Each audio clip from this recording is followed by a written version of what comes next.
Everyone said the old trapper had finally gone soft in the head. His hands were covered in mud from sunup to sundown, and the Frank Harlan watched from the road and shook his head slow. But Eleanor Cahill leaned on her fence post and said nothing. Eleanor Cahill leans on her fence and watches Caleb Mercer work mud into his cabin walls. She says nothing, but she doesn't look away either. Now, let me tell you about this man. Caleb Mercer had been moving through Montana for 30 years. 30 years of trap lines and timber camps and creek beds nobody had bothered to name. He'd walked into valleys where the snow came up past his belt and walked out the other side lighter by 10 pounds and carrying pelts worth less than the matches he'd burned to stay alive. He'd worked for outfits that folded before payday. He'd slept under rock overhangs in February with nothing between him and the wind but a canvas roll and whatever stubbornness God had put inside him at birth. He was mid-50s now. Tall, 6'1", lean and wiry with long, ropey forearms and broad, knobby hands that hadn't been still in 3 decades.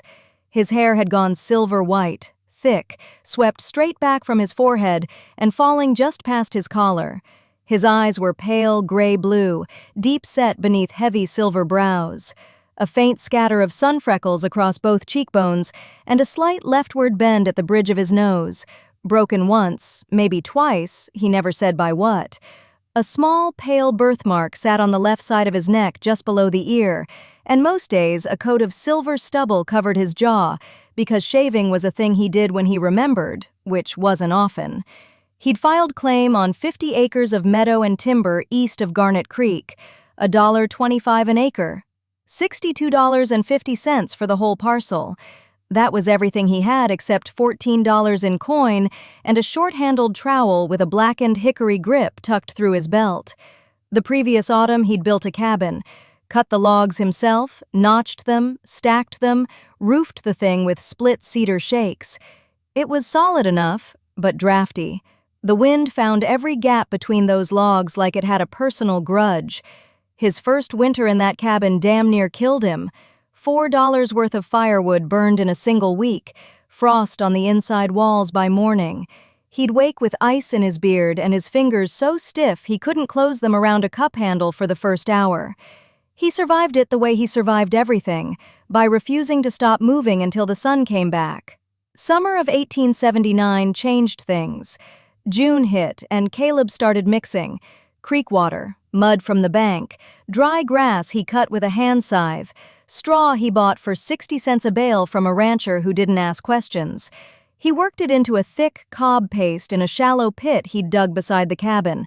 Then he packed it. Every gap between those logs, inside and out. He built up thick layers on the interior walls, smoothed them with that trowel, the hickory grip blackened from years of use, the blade worn thin at the edges. 14 hours a day, sun up to past sundown. His hands caked to the wrists, mud drying in the creases of his knuckles, his faded rust-brown canvas coat hanging on a peg because the heat made wearing it impossible. Just the cream-colored wool Henley, dark brown canvas trousers tucked into scuffed leather boots with rawhide laces, and mud. Mud everywhere. Now, Garnet Creek was a town of about 200 people. It had a general store, a livery, a boarding house with 6 rooms, and a porch that leaned. And it had Frank Harlan. Frank ran the general store. He was short, 5'7", stocky, barrel-chested with thick forearms, and he considered himself the unofficial authority on everything that happened within 20 miles. Thin white hair cropped close to his scalp, nearly bald on top. Deep brown eyes, small and watchful beneath pale, sparse brows. A broad, flat nose, round jaw, heavy jowls. He wore a dark charcoal wool vest over a cream cotton shirt every single day like it was a uniform, and he kept a brass pocket watch on a tarnished chain clipped to that vest. He'd pull it out and check it while you were talking to him. Mid-sentence, just to let you know your time wasn't worth as much as his. Frank watched Caleb haul buckets of mud past the store one Tuesday morning, stood on his porch with his hands clasped behind his back, chin lifted, and said, loud enough for the 2 ranchers sitting on the bench beside him to hear, "Well, the old trapper's finally gone soft, playing in dirt like a damn child." One of the ranchers laughed. The other one nodded. "Man spends 30 years alone in the mountains, this is what you get," Frank said. He pulled out the brass watch, glanced at it, snapped it shut. Senile. Sad thing to see, really. Somebody ought to tell him he's embarrassing himself. Nobody told Caleb anything, but the consensus formed fast, the way it does in small towns where people have too little to do and too much to say. The old trapper had lost his mind. He was packing mud on walls like some kind of fool who didn't know lumber from dirt. Frank repeated it at the store. The ranchers repeated it at the livery. Within a week, it was just a fact. Caleb Mercer was a crazy old man playing in the mud. Caleb didn't hear most of it, and what he heard, he ignored. Half a mile down the road from Caleb's 50 acres sat 160 acres of grazing land and a ranch house with a sagging front porch. Eleanor Cahill had been running it alone for 3 years, ever since her husband Thomas died of a fever that took him in 9 days. She had 40 head of cattle, a barn that needed a new roof, and a mother-in-law named Margaret who lived in the back room and saw everything. Eleanor was late 40s, average height, about 5'6", sturdy and full-bodied with strong shoulders and calloused hands. Dark auburn hair parted in the center, pulled into a low braided knot at the nape, a few gray threads visible at the temples. Warm, hazel-green eyes, steady and direct. A small dark freckle sat just below her right eye. She wore a slate-blue cotton work dress with rolled sleeves over a white linen undershirt, a heavy canvas apron stained with soil and grease, and a braided leather cord around her left wrist, knotted 3 times. Her late husband's old cinch strap. She never took it off. Twice a week, Eleanor drove her wagon past Caleb's place on the way to town. She watched him work. She didn't laugh. She didn't stop. But she watched. Caleb walked back to his cabin at dusk, alone, and the only place anyone had stopped that day without laughing was Eleanor Cahill's fence line. By the 3rd week of June, Caleb's walls were 6 inches thick with packed cob, and the whole cabin looked like something that had grown out of the ground, because that's exactly what it was. He'd learned the method from an old Basque sheepherder named Aitor up in the Wind River Range 20 years back. Man had been running sheep alone in those mountains for longer than most towns had existed, and he built his line shacks out of whatever the earth gave him. 2 parts clay soil, 1 part straw, 1 part creek sand. You mixed it with your boots, worked it with your hands until your shoulders burned, and you tested it the only way that mattered. You rolled a ball the size of your fist and dropped it from shoulder height. If it held its shape without cracking, the ratio was right. If it split, you adjusted. No guesswork, no opinions. The dirt told you what it needed. Caleb had remembered every word. The short-handled trowel with the blackened hickory grip hadn't left his belt or his right hand in 3 weeks. His knobby, broad hands were stained the color of rust, dried clay packed under every nail, and the silver-white hair that fell past his collar was streaked with mud most days. Didn't matter. He wasn't building for anyone's admiration. He was building to stay. Now, here's the thing I didn't understand back then, but I've since learned. Cob walls create what they call thermal mass.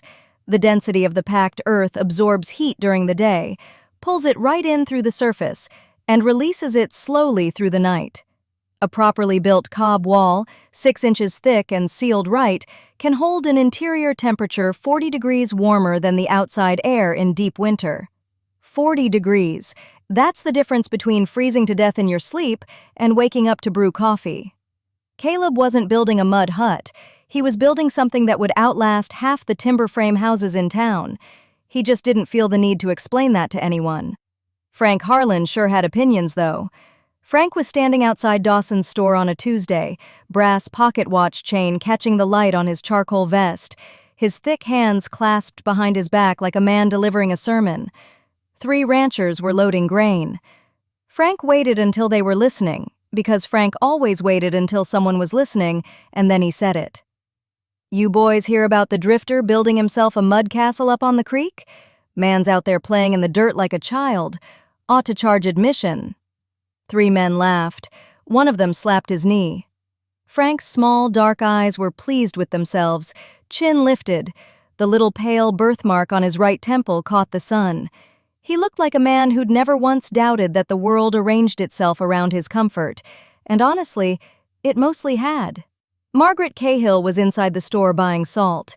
She was a small woman, barely 5'2", but she stood like a fence post. Straight-backed, white hair pinned tight at the crown, wire-rimmed spectacles magnifying those sharp, pale blue eyes that missed exactly nothing. She heard every word Frank said through the open door. She didn't respond, didn't need to, but those eyes fixed on Frank through the glass for a long, quiet moment, the kind of look that could peel paint off a barn, before she turned back to the counter and counted out her coins. Margaret knew something about men who built things with their hands. Her son had been one. Meanwhile, Eleanor's ranch was coming apart at the seams. The north pasture fence had been down for 3 weeks.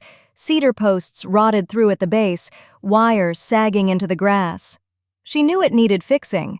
She also knew she couldn't afford to hire anyone at $15 a month because she didn't have $15, and she wouldn't have it next month either. 2 calves had wandered through the gap, and the coyotes found them before she did. She buried what was left on a Wednesday morning, alone, and went straight back to mucking stalls because the work didn't stop just because something died. Eleanor slept 4 hours a night, sometimes 3.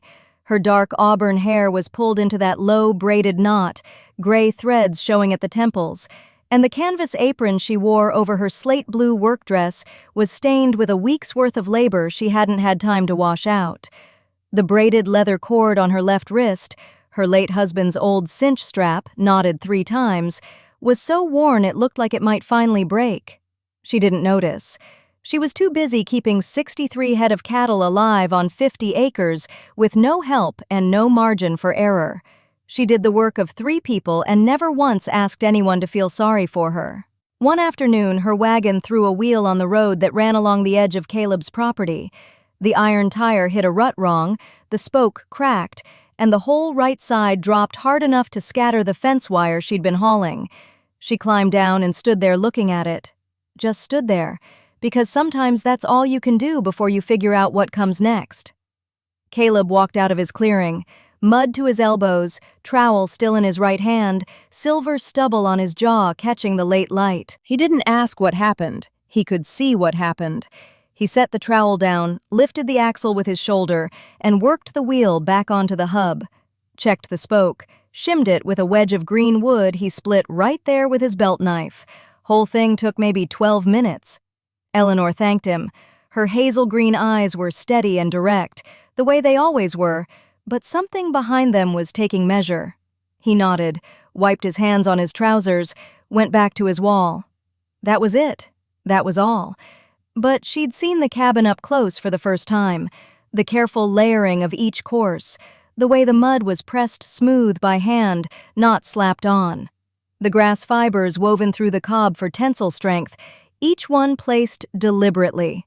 She recognized craft when she saw it. She'd watched her husband build corrals the same way. Slow, patient, every joint fitted like it mattered, like the work was the point, not the finish. She didn't say anything about it. She picked up her reins and drove home. 2 days later, Eleanor pulls the wagon to a stop at the edge of Caleb's clearing, sets the brake, and sits there for a full minute before she calls out to him. She said she had a fence down on her north line and couldn't get the posts set alone. That was true, but it wasn't why she came. I could see it in the way she held the reins, even after the wagon stopped. The way she sat there that full minute before calling out, like she was rehearsing something simple and still couldn't get the words right. When she finally spoke, her voice was flat and practical. Fence down, north line, posts too heavy for one person, could use a hand if he wasn't busy. Caleb set down his trowel, that short-handled thing with the blackened hickory grip, mud still wet on the blade, and wiped his hands on his canvas trousers. He didn't ask what she was paying. She didn't offer. He just said he'd be there at dawn. And he was. He showed up the next morning before the light had cleared the ridge, carrying his own tools in a canvas roll and a post-hole digger he'd made himself from a broken axe handle and a piece of flat iron he'd shaped on a rock. The thing looked like it had no business working, but it bit into the ground clean and true. Eleanor was already out there when he arrived, measuring the gap where the old posts had rotted through. She had 11 posts down across maybe 200 yards of her north fence line, and the wire was sagging into the grass like something that had given up. They didn't talk much that first morning. Didn't need to. Here's what I learned about people in those years. You can know someone a long time and never really see them. But you work beside a person for a few hours, real work, the kind where your shoulders burn and your hands crack and nobody's watching, and you learn everything that matters. You learn it by the way they hand you a tool, handle first or blade first, whether they anticipate the next step or wait to be told, whether they fill the silence with noise because they're afraid of what it means, or whether they let it sit there like it belongs. Eleanor and Caleb worked like two people who'd been doing this together for years. She'd brace the post while he tamped the dirt. He'd hold the wire taut while she drove the staples. 4 days they worked that fence line. 4 days of digging, setting, stringing, tamping. His pale gray-blue eyes squinting against the morning glare. Her auburn hair coming loose from that low braided knot by midday. Gray threads catching the light at her temples. Neither of them rushed. Neither of them wasted emotion. She watched his hands. I know she did because of the way she'd pause sometimes, just a half second, when he was packing dirt around a post base. Those broad, knobby hands pressing earth the same way they pressed mud into walls. Steady, patient, thorough. The same hands that had spent 43 days building something out of creek mud and grass. She saw it. The fence work and the cob work came from the same place inside him. A man who believed in doing a thing right even when no one was watching. Especially when no one was watching. Margaret Cahill saw it too. That old woman missed nothing. Petite as a bird and straight-backed as a fence post herself, standing at the kitchen window with her wire-rimmed spectacles catching the lamplight, watching Caleb work Eleanor's north line from 300 yards away. She had that worn leather almanac in her apron pocket like always, and her pale blue eyes tracked every movement out there with the patience of someone who'd been reading people longer than most of them had been alive. That evening, after Caleb had gone back to his own place, Margaret said one line. She was sitting at the table with her hands folded in her lap, head tilted slightly the way she did when she'd already made up her mind about something. He said yes before you finished the sentence. Eleanor kept her back turned, scrubbing a pot that was already clean. She pretended not to hear, but her hands stopped moving for just a moment, just long enough. Each evening, Caleb walked back to his own clearing and kept at the cob work. The walls were nearly done by then, 43 days of mud packed by hand, layer after layer, and the cabin looked like a small earthen fort rising out of the meadow grass, solid, strange, permanent, 8 inches thick on the north face where the winter wind would hit hardest. The kind of thing a man builds when he's decided, somewhere deep and quiet, that he's done moving. Not everyone appreciated it. Frank Harlan rode past one evening on that big sorrel of his, brass buckles on his boots catching the last sun, pocket watch chain glinting against his charcoal vest.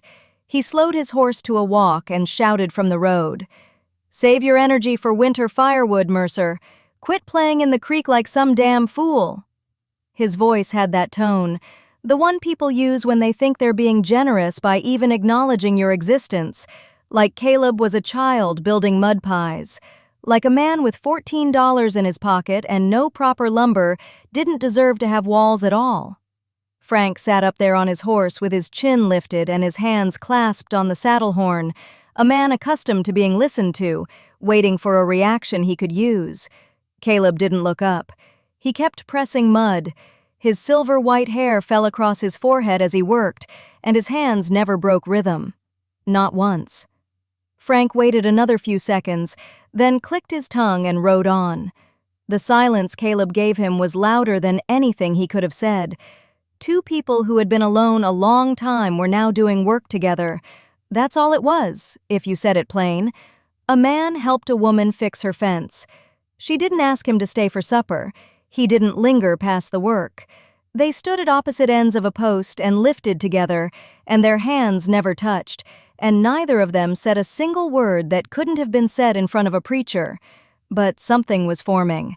The way creek water shapes stone, not by force, just by showing up every single day and pressing gently against the same place until the shape changes and nobody can remember what it looked like before. They stood at the finished fence line in the last light, and neither of them had a reason to say goodbye, so neither of them did. They just stood there until the dark made the decision for them. By August, the cob walls were done, 8 inches thick on the north face, 6 on the south, and Caleb turned his attention to Eleanor's barn roof. Now, here's the thing most people never understood about what he was doing. The whole town looked at his mud walls and saw a curiosity, a hobby for a strange man with dirt under his nails. But Caleb understood something that Frank Harlan and every other comfortable fool in Ridgeline never bothered to learn. On the frontier, the thing that kills you isn't the dramatic disaster. It's not the blizzard that rolls in like the end of the world. It's not the river flooding or the barn catching fire. Those things are terrible, sure, but they're events. They arrive, they pass, and if you survive them, you rebuild. No, the thing that kills you is the slow bleed. Heat leaking through thin walls, night after night, for 5 straight months. A 1/4 degree lost every hour. A calf that shivers instead of sleeps. A woman who wakes up cold at 3 in the morning and pulls the blanket tighter and doesn't complain because complaining won't add wood to the stove. That slow bleed, that invisible, patient drain. That's what hollows out a ranch. That's what hollows out a person. The catastrophic failure is always preceded by 100 small losses no one bothered to fix, 100 cracks no one sealed, 100 nights where the cold crept in just a little deeper and nobody noticed because it happened so damn gradually. Caleb noticed. That was the whole point of him. Eleanor's barn roof had been losing shakes for 2 seasons. She'd patched what she could reach from a ladder, but the north slope was steep and the timber underneath was starting to show weather damage in 3 places. Left alone another winter, those spots would rot through. The hay would get wet. Wet hay molds. Moldy hay poisons cattle. 1 bad roof leads to 1 dead steer, leads to 1 season you can't recover from. So they fixed it. 36 hours of work spread across 5 days in the August heat. They hauled timber from a stand of lodgepole pine 2 miles up the creek, dragged it down with Eleanor's draft horse, split the logs into shakes with a froe and mallet. Caleb worked the splitting. Eleanor worked beside him on the roof itself, sure-footed and completely unafraid of the height. She moved along the pitch like she'd been born up there, her worn leather boots finding purchase on the old beams, her slate-blue work dress tied back at the waist so it wouldn't catch the wind. He handed her nails from a tin pail. She drove them clean, 2 strikes each, steady as a clock. She didn't drop one. Not a single nail. He noticed that. A man notices when someone beside him works without waste. The 5th evening they sat on her porch. The roof was done. Eleanor brought coffee in 2 tin cups and set one near his hand on the railing. The light was that late August amber that makes everything look like it's already a memory. Their hands rested on the same rail, his right, her left. The braided leather cord around her wrist, her late husband's old cinch strap, knotted 3 times, caught the fading sun. 8 inches of air between her hand and his. I thought about that later. 8 inches.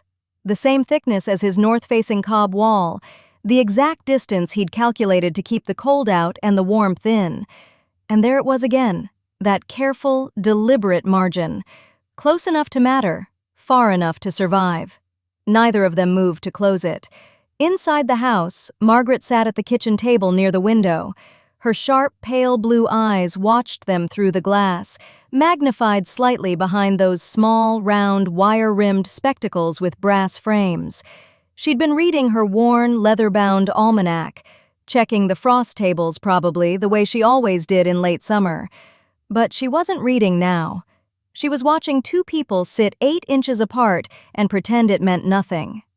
After a long moment, she closed the almanac, set it flat on the table, folded her thin hands over it, said absolutely nothing. She didn't need to. Meanwhile, down at Harlan's store, Frank was holding court, thumbs hooked in his charcoal wool vest, brass pocket watch chain catching the lamplight, chin lifted like a man delivering a sermon. "Caleb Mercer's sweet on the Cahill widow," he announced to whoever was buying nails that afternoon. "And she must be as soft in the head as he is if she lets a mud dauber fix her barn." He said mud dauber the way you'd say cockroach, like the word itself was beneath him, like Caleb was some insect building pointless little structures that a real man's boot could crush. A rancher named Tom Jessup was standing by the seed bins, weathered hands, quiet disposition. He'd ridden past Caleb's place the week before and seen those cob walls up close, seen the clean lines, the even thickness, the way the north face was angled to shed wind. Tom Jessup didn't laugh this time. He just picked up his purchase and walked out. Frank noticed. Frank always noticed when someone stopped laughing at his jokes. He filed it away behind those small, watchful brown eyes, the pale birthmark on his right temple flushing slightly the way it did when something didn't go his way. The next evening, Eleanor asked Caleb if he'd stay for supper. Simple as that. No ceremony. She said it the way she said everything. Direct, unhurried, like the words had been weighed before they left her mouth. He said yes. It was the first meal he'd eaten at someone else's table in 4 years. 4 years of cooking alone over a single flame, eating standing up or sitting on whatever stump was nearest. And now, here was a plate set across from Eleanor's plate, and Margaret's plate at the end, and a lamp between them. And quiet. The good kind of quiet, the kind that doesn't need filling. He ate slow, kept his broad, knobby hands steady, didn't say much. But he stayed until the lamp burned low, and when he left, he touched the brim of his hat and said thank you, like he meant both words separately. The first frost came on September 19th, 3 weeks early, and it hit 14 degrees by midnight. That was just the warning. October came in like a door slamming shut. By the second week, the creek had a skin of ice on it by morning, and the aspens were bare.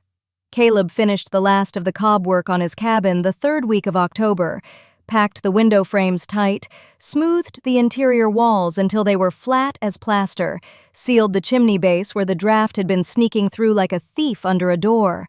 The cabin was tight. Not pretty, not grand, but tight. He burned 1 armload of wood at night, a single armload, and by morning the interior still held 58 degrees. That's not warm, but it's the difference between sleeping and shivering, and on the frontier, that difference is everything. His hands were cracked from the work. That short-handled trowel with the blackened hickory grip had worn a callus into the meat of his right palm that looked permanent.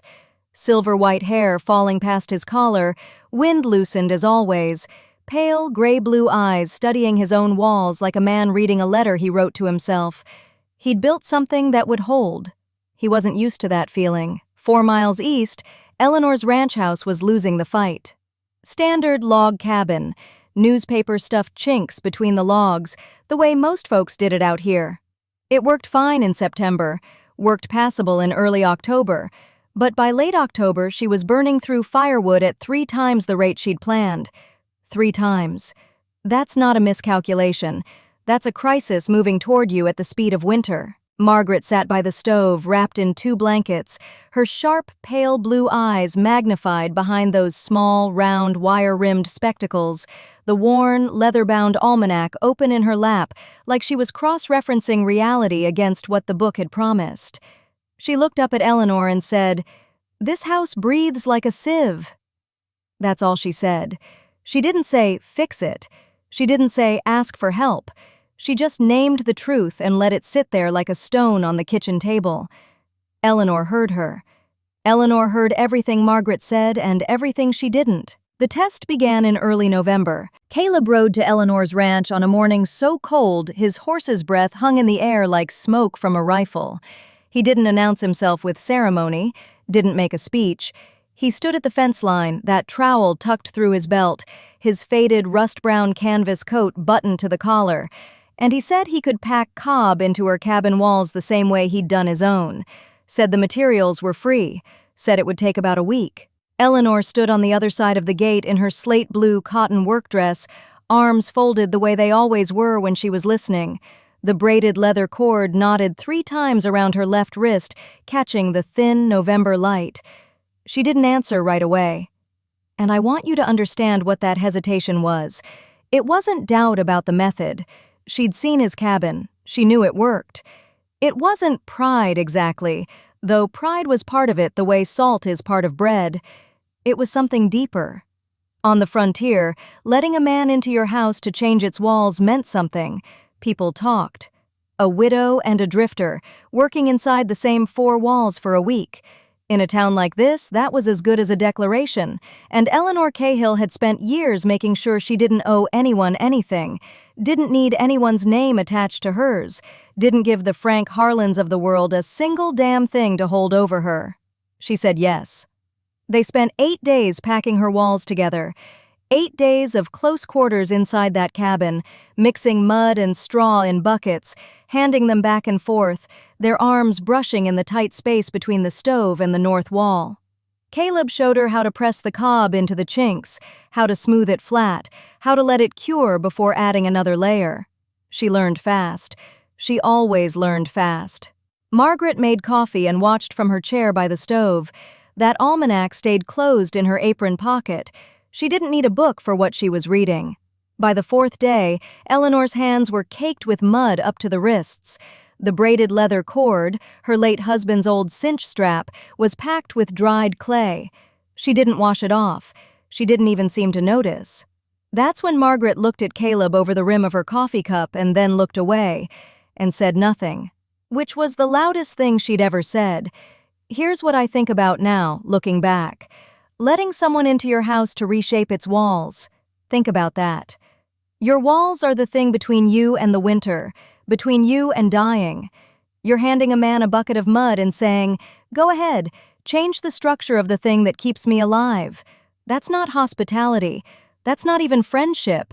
That is the most intimate form of trust the frontier has to offer, and Eleanor gave it to him without a contract, without a promise, without a single word about what it meant. Of course, Frank Harlan heard about it. He rode out on the 7th day, that brass pocket watch chain glinting against his dark charcoal vest, hands clasped behind his back the way a man stands when he thinks the world is a courtroom and he's the judge. Short and stocky, chin lifted, small dark eyes scanning the property like he was already appraising it. He told Eleanor she was wasting her time, said mud walls were fit for savages and squatters, said, "A woman in your position ought to think about how this looks instead of playing house with some vagrant who can't hold a job long enough to buy a real piece of land." Eleanor met him at the gate. She didn't step past it, and she didn't invite him inside it. She stood there, hazel green eyes steady and direct, arms folded, and said her fence line was her business, and her walls were her business, and his opinion was neither. Frank left. He didn't tip his hat. He didn't say goodbye. He just turned his horse and rode back toward his 1,200 acres like a man who'd been slapped and was already planning how to slap back. November pressed on. The temperature dropped a degree or two every few days, like a clock winding down. The creek froze solid by the 10th. Snow came on the 12th, not heavy but persistent, the kind that doesn't melt. On November 14th, the temperature dropped to 28 below zero, and it stayed there for 11 days. That was the cold snap they'd talk about for the rest of their lives. 28 below zero doesn't feel like cold. It feels like the air has turned into something solid, and it's pressing on your chest. Every breath you take burns going in and comes out as a white cloud that freezes on your collar before it fades. Your nostrils stick together. The hair inside your nose turns to tiny needles. And the sound. That's the part nobody tells you about. The world goes silent in a way that makes you think you've gone deaf, and then you hear it. The crack of a tree splitting somewhere up the ridge because the sap inside it froze and expanded and blew the trunk apart like a rifle shot. Garnet Creek came apart in those first 3 days. Pipes burst in 4 cabins along the main road. The water inside them turned to ice so fast it split the iron joints clean open. Livestock froze standing up in their stalls. 2 of Henderson's milk cows and a draft horse that belonged to the widow Parsons. Frank Harlan lost every jar of canned goods in his store, every single one.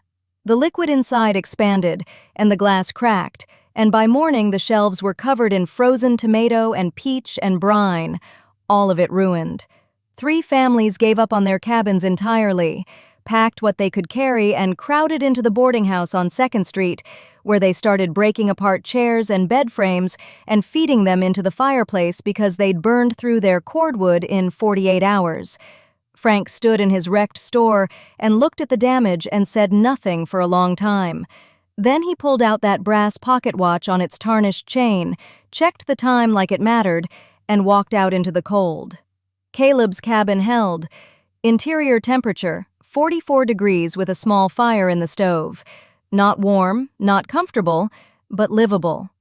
The cob walls, that same mud and straw mixture half the town had called lunacy, did exactly what 10,000 years of human building said they would do. During the brief midday hours when the sun hit the south-facing wall, the mass absorbed heat, stored it, then released it slowly through the 16-hour nights like a stone pulled from a campfire and wrapped in a blanket. Caleb burned 1/3 the firewood of any cabin in the valley. 1/3. While families were tearing apart their furniture to survive, he fed his stove twice a day and slept under 1 wool blanket with his boots off. Eleanor's cabin held 2. Margaret sat by the stove in 1 blanket instead of 3 and read her almanac, those sharp, pale blue eyes magnified behind her wire-rimmed spectacles, turning pages with thin, steady fingers. The cob-packed walls kept the temperature at 40 degrees overnight, not warm enough to be pleasant, warm enough to live. Eleanor's cattle survived because she and Caleb had spent 2 full days before the snap banking hay bales around the barn's foundation, an old technique he knew from somewhere he'd been, some winter he'd already survived. The hay acted as insulation against the frozen ground, kept the barn floor from turning into a sheet of ice, kept the animals' hooves from freezing to the earth beneath them. Nobody thanked him for that. Not yet. Every morning during that cold snap, Caleb rode out to check on Eleanor's place, 4.5 miles each way, 9 miles round trip in 28 below zero on a horse that didn't want to move. He arrived each morning with frost crusted in his silver-white hair, ice in the stubble along his square jaw, that faded, rust-brown coat pulled tight across his chest. He never mentioned the ride, didn't talk about how cold it was, didn't say a word about the distance. He checked the walls for cracks, checked the stove draft, walked out to the barn and checked the cattle, counting heads, looking at their eyes, making sure the hay banking hadn't shifted in the wind. Then he came inside, and Eleanor handed him coffee. Their hands touched around the cup, his broad, knobby fingers over hers, her calloused grip steady against the warm tin. Neither of them pulled away. They stood like that for maybe 5 seconds, maybe 10, long enough for Margaret to look up from her almanac, adjust her spectacles, and look back down without a word. That woman missed nothing. She just knew when to stay quiet about it. On day 7, Tom Jessup showed up at Caleb's cabin door. Tom was shaking. Not from fear, from cold.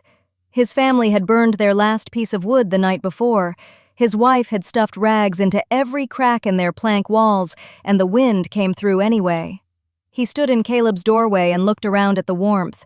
44 degrees, which felt like summer compared to where he'd been, and he stared at the walls, ran his hand across the smooth, packed surface, pressed his palm flat against it and held it there, feeling the warmth that the cob had stored and was slowly giving back. "We all thought you were crazy," Tom said. "I know," Caleb said. That was all. He didn't gloat, didn't lecture. He brought Tom inside, gave him a place by the stove, and explained the mix. 3 parts clay soil, 1 part sand, straw cut to 6-inch lengths, water enough to make it hold together when you squeeze it. He talked about it the way a man talks about shoeing a horse or mending a harness. Just knowledge, passed along, no ceremony attached. Here's the thing that kills me looking back on it. Cob building, used on every continent on Earth for 10,000 years. Entire civilizations built with nothing but dirt and straw and human hands. And a frontier town full of grown men dismissed it because it looked like madness. Because a quiet drifter with a trowel in his belt did it instead of a man they respected. The thing that saved them was the thing they mocked. The man who kept them alive was the man they'd treated like he was too stupid to know what he was doing. The cold broke on day 12. Temperature climbed above zero for the first time in nearly 2 weeks. You could feel the valley exhale. Water started dripping off roof edges. People opened their doors and stood blinking in the pale winter light like they'd forgotten what outside looked like. On the 12th morning, when the temperature finally broke above zero, Frank Harlan walked into Caleb's cabin and stood there in the warmth for a long time without saying anything. Spring came late that year. The creek didn't thaw until April, and when it did, the sound of running water was the most beautiful thing any of us had heard in 5 months. Frank Harlan stood in that cabin for a long time. He didn't say thank you. He didn't say he was wrong.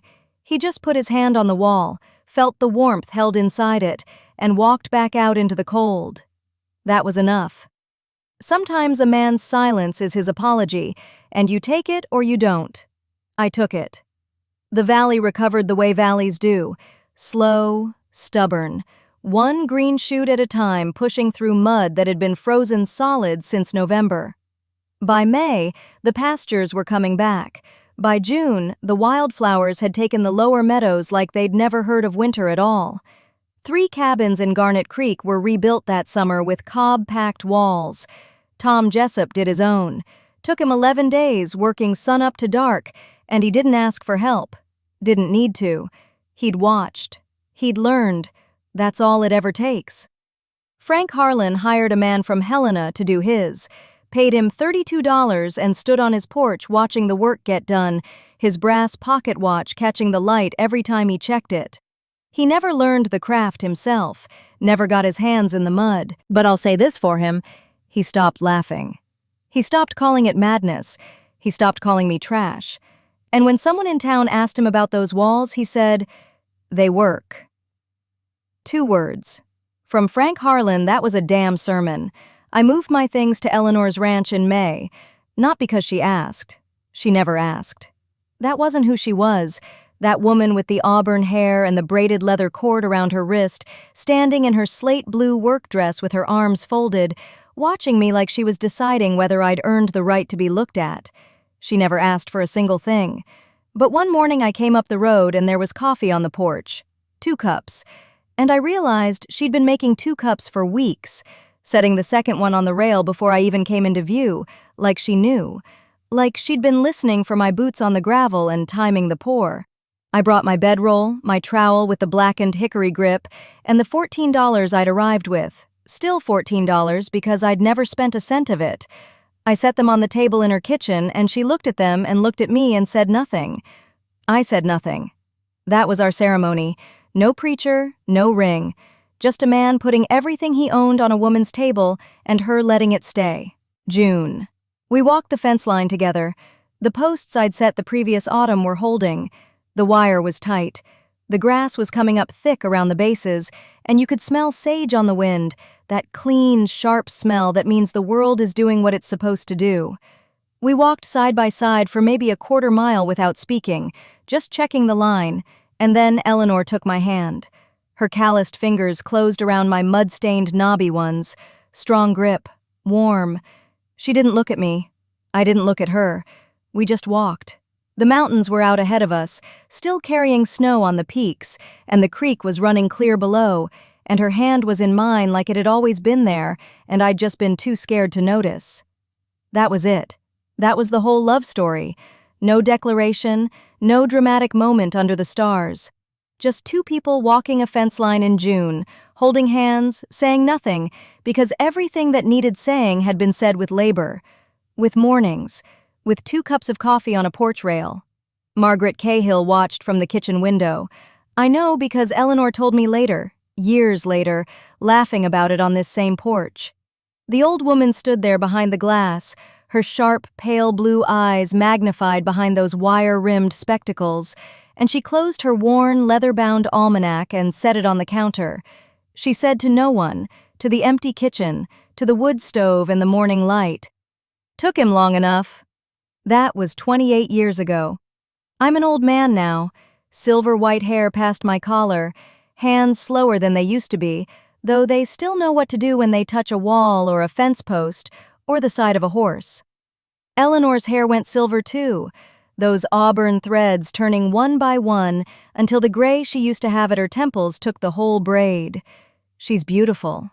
She was always beautiful, but she's beautiful now in a way that has weight to it, the way a mountain is beautiful, not because it's trying, but because it's still there. The ranch is 200 acres. We bought the parcels one at a time, 40 acres in '83, another 60 in '89, the rest over the years that followed. The cabin I packed with mud, she filled with life, suppers, arguments, laughter that carried out to the barn, silence that meant we were both thinking the same thing and neither of us needed to say it. The cob walls have never been repacked. 28 years and they've never needed it. Frank Harlan's man from Helena had to redo his twice. Tom Jessup's are still standing too. Craft doesn't expire. Patience doesn't rot. I think about that a lot now. Sitting here on this porch in the evening light, Eleanor's hand in mine the way it's been since that June walk along the fence line. The thing that looked like madness was patience. The thing that looked like dirt was craft. The thing that looked like loneliness was just a man getting ready to stay. I didn't know it then. I know it now. And knowing it now is enough. The sun is going down behind the mountains. The creek is running. The sage is on the wind. I stand up slow, the way old men do, and I walk to the cabin wall. The same wall I packed with my own hands 28 years ago, the trowel marks still faintly visible if you know where to look. I press my palm flat against it. Warm. Still warm. After all this time. The cabin is still standing. The walls are still holding. And if you press your hand to them on a cold night, they're warm.